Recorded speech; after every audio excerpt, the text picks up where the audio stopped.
Assamese education YouTube চেনেলটোলৈ আপোনালোক সকলোকে স্বাগতম জনাইছোঁ।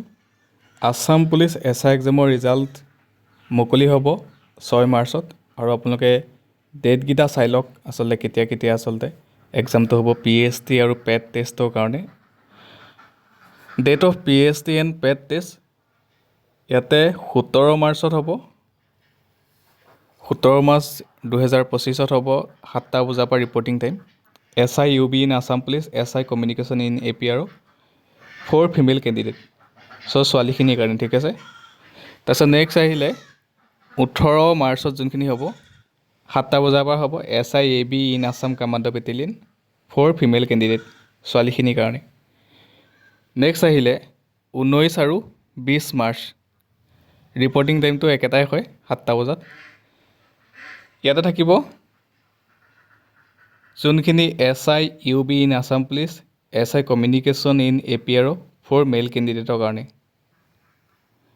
নেক্সট আহিলে 21 মাৰ্চ 2025 7টা AM ৰিপৰ্টিং টাইম আৰু ইয়াতে আছে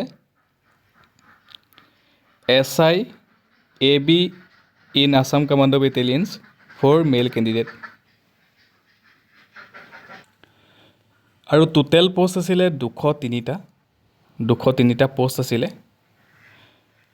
144টা আছিলে sub inspector UB in Assam police আৰু 7টা পোষ্ট আছিলে sub inspector of police communication in APRত আছিলে।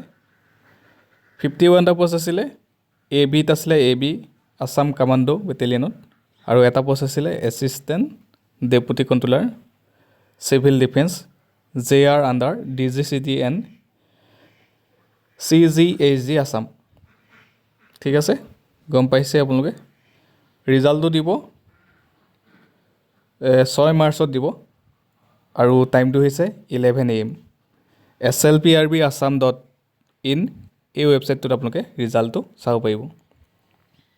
আৰু দেখাই দিছোঁ ইয়াতে qualified candidate will have to download their admit card for PST and PET from slprb website www.slprbassam.in।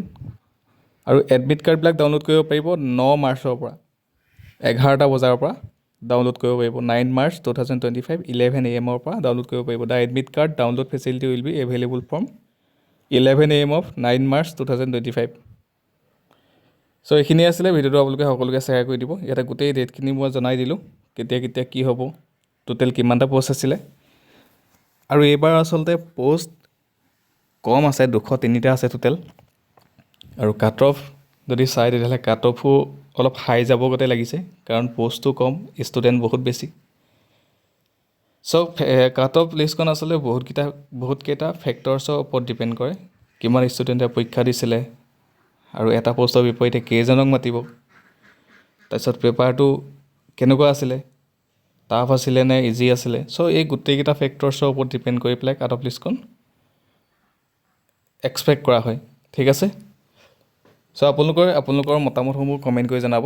ধন্যবাদ। আজিৰ ভিডিঅ'ত ইমানখিনি আছিলে। ভিডিঅ'টো সকলোকে শ্বেয়াৰ কৰি দিব, লাইক এটা কৰিব নাপাহৰিব ভিডিঅ'টো। ধন্যবাদ।